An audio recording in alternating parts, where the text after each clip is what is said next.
Hey, it's the home mechanic. Hey, on 68 Mustang here, and it's October 2020. COVID, all that good stuff, whatever, man. But we're still in the garage, and that's what we do. Home mechanics. I've upgraded some, nice toolbox, and I'm working on a new project with my video guy. He's not here today, but it's 68 Mustang, and the thing is, Swiss cheese, maybe, more likely. But I've been watching Joe Daddy. He's a great guy. He's got a lot of videos out there on how to do repairs on the frame rails, different parts, this, that, and the other. So anyway, I'm working on a frame rail on the 68 Mustang Coupe. And I just want to point out a few things that I did not see on Joe Daddy's videos that really helped me out. And this is passenger side full frame rail replacement. So I hope you enjoy some things that I found. I haven't welded this in yet. I may not do that in the video, but I just wanted to point out a few things that helped me tremendously in this project. All right, so I'm back. As you can see, we have the frame rail. The old one's already cut out. I'm working on replacing the other one, but this is something that's really helped me a lot right here, and that's this upper bolt right here that I'm pointing to. This upper bolt of the idle arm. When I took that out, before I cut out the frame rail, I took a measurement from here to the inside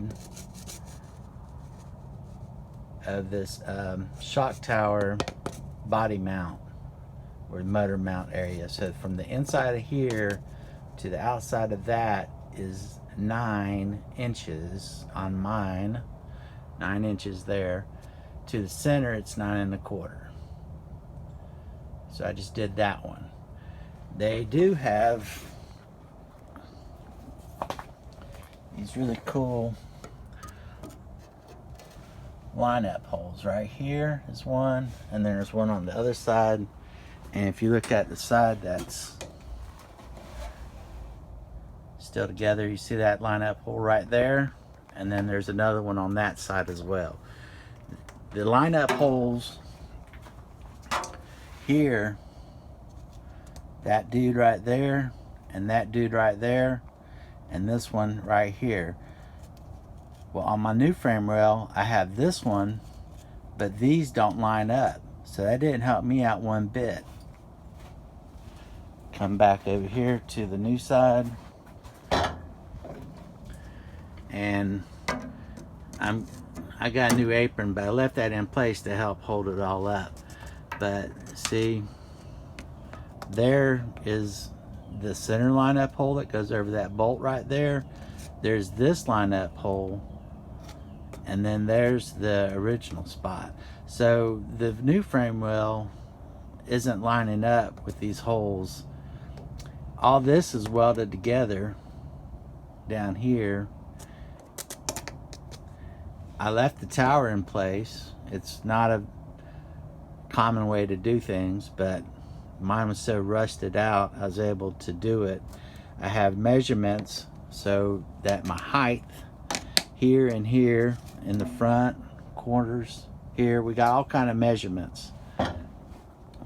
I'm almost ready to weld this thing down. I have measurements from the floor here, measurements from the front, crisscross measurements here.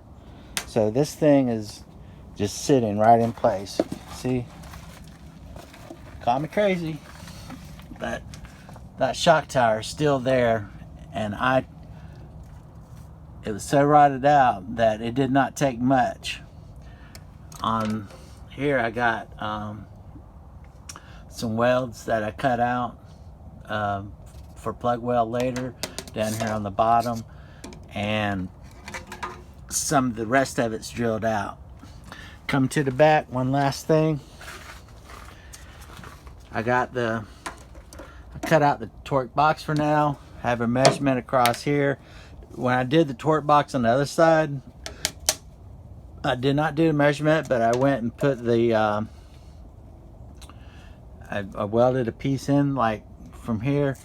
It doesn't really move that much, and with the measurement I can get that back together. The other thing is I have this clamped in place, the frame rail extension piece that holds up the floor. I had her get a new one, so I went ahead and put it in about where it would go to make sure that the back of the frame rail is connecting like it should to the crossover member. So now all that, and this did tweak a little bit, but I feel more confident now that this is where it actually needs to be because it's all lined up. So I believe it got almost every little clamp that I have, vice grip or whatever. I might have one or two more laying around on this thing. The other last thing is right here. That bottom piece right there is supposed to be flush to the outside rail, and I had to pull my rotor and the bottom just out just a little bit to get that to flush up, and then we clamped it into place. The crossover member bolt, it's a little bit rusty, but still has the thread where it counts, and we just went ahead and cut out the nut and welded it into the new frame because it doesn't come in the new frame. I took this out as well. The one I got, I can't remember the name brand. I think it, well, I'm not even gonna go there.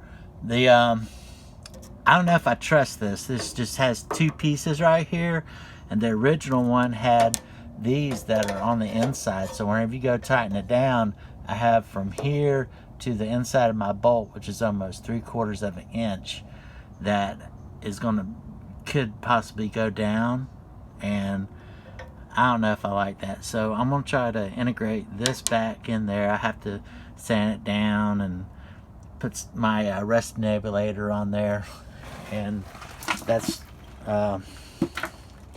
that'll come before I put on the outside rail.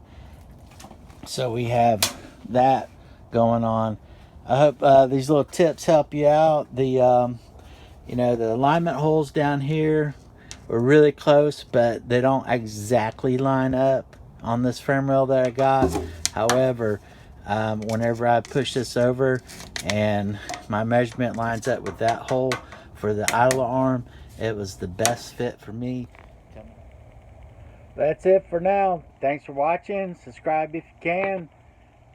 Peace from the home mechanic.